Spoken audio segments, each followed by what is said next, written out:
Hello friends, आज के इस वीडियो में हम बात करेंगे लीगल राइटिंग के बारे में। इस वीडियो में मैं आपके साथ शेयर करने वाली हूँ 10 टिप्स रिगार्डिंग लीगल राइटिंग। तो सबसे पहले मैं ये अज्यूम करके चल रही हूँ कि आप लोग को पता है कि लीगल राइटिंग क्या होता है, किसे कहते हैं लीगल राइटिंग। बेसिकली मैं आपको एक आउटलाइन दे देती हूँ। When we draft a legal document, तो उसमें जो हम लैंग्वेज यूज़ करते हैं, जो भी हम लिखते हैं, लीगल राइटिंग उसे कहते हैं। Basically drafting a legal document और analysis of fact patterns and presentation of arguments and documents such as legal memoranda and briefs. So that is a legal writing. अब टिप्स के ऊपर आते हैं, टिप्स के बारे में बात करते हैं। सबसे पहला टिप ये है, be organised when you are writing, plan in advance and have an outline. Legal writing शुरू करने से पहले you have to be organised in the sense that you have to keep all the material in front of you while writing. तो इससे क्या होगा, आपका एक माइंड फ्रेम बन जाएगा कि what you have to write and what you don't have to write. तो वो इम्पॉर्टेंट है कि हमको पहले से ये आउटलाइन प्रिपेयर कर लेनी है कि हमारे डॉक्यूमेंट में क्या क्या चीज़ें आनी है, क्या क्या चीज़ें नहीं आनी है। This is a very very important step in drafting process. And secondly is the grammar. कोई भी हम डॉक्यूमेंट जब हम ड्राफ्ट कर रहे हैं तो we have to keep this in mind कि वहाँ पर कोई भी ग्रामेटिकल मिस्टेक ना हो।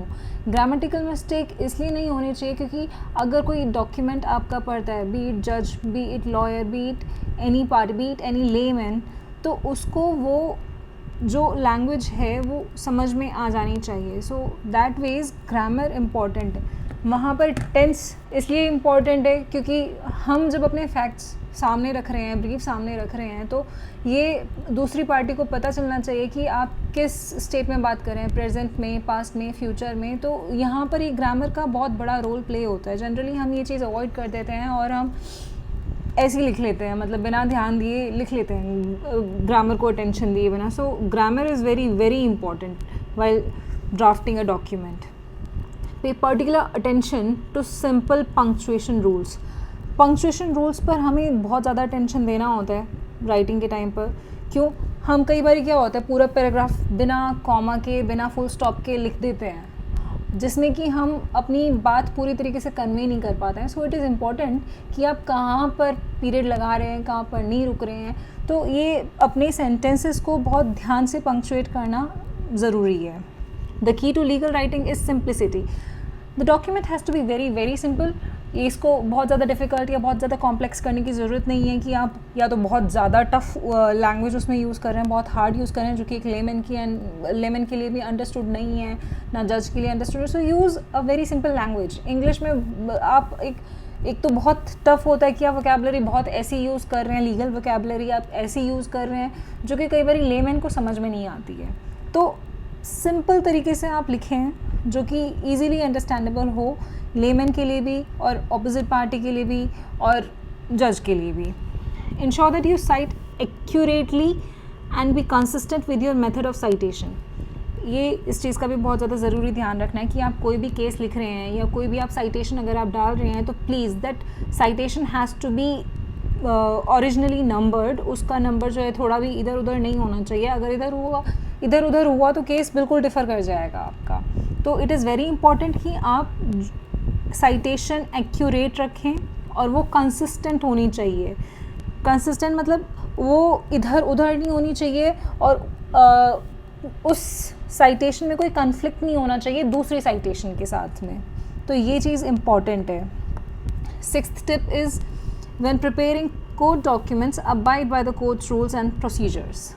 Before starting legal writing, before starting drafting a document, one has to keep this thing in mind कि वो उस कोर्ट के, उस पर्टिकुलर कोर्ट के रूल्स और प्रोसीजर्स को ध्यान में रख कर के उसको ड्राफ्ट कर रहा है। क्योंकि ये अक्सर होता है कि कोर्ट्स में डिफरेंट कोर्ट्स के डिफरेंट रूल्स होते हैं depending on their customs and practices कि उस कोर्ट में क्या चल रहा है, क्या नहीं चल रहा है, किस तरीके का वहाँ पर प्रोसीजर्स है, वहाँ पर क्या अलाउ किया जाता है, क्या नहीं अलाउ किया जाता। तो ये एक ना ट्रेडिशन, एक कस्टम बन जाता है कोर्ट में भी डॉक्यूमेंट्स को सर्व करने का। So it is very important कि आप रूल्स को पहले पढ़ें before preparing a legal document, before drafting a legal document.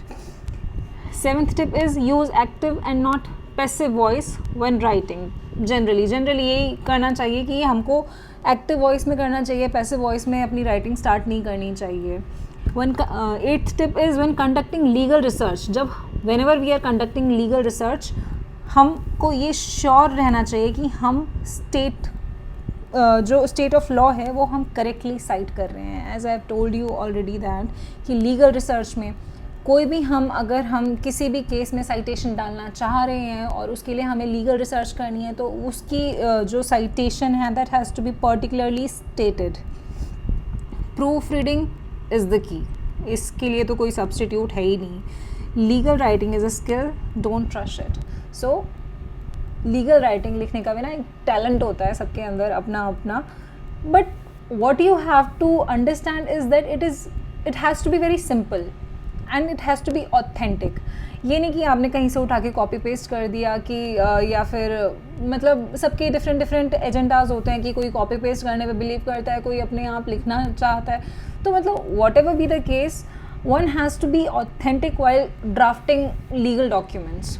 और लीगल राइटिंग के टाइम पर ये चीज़ बहुत इम्पॉर्टेंट होती है कि आप इसको स्किलफुली लिखें, तो उतना ज़्यादा अच्छा आपका डॉक्यूमेंट निकल करके आएगा.